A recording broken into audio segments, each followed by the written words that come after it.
All right, we got a little quick pour over coffee cup.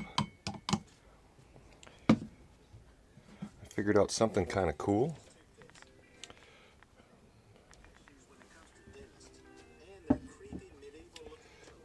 I think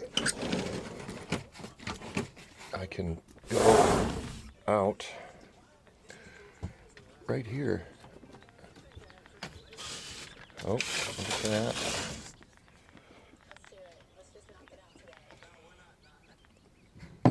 I used to live in Concord, and my pillow was about 10 feet away from a very busy stop sign. Now, I'm on Sherman Island, and there's really not a lot of traffic.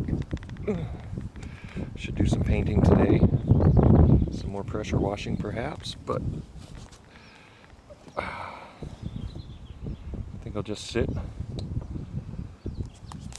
and drink a coffee. Where is it? Yeah. Have a good day.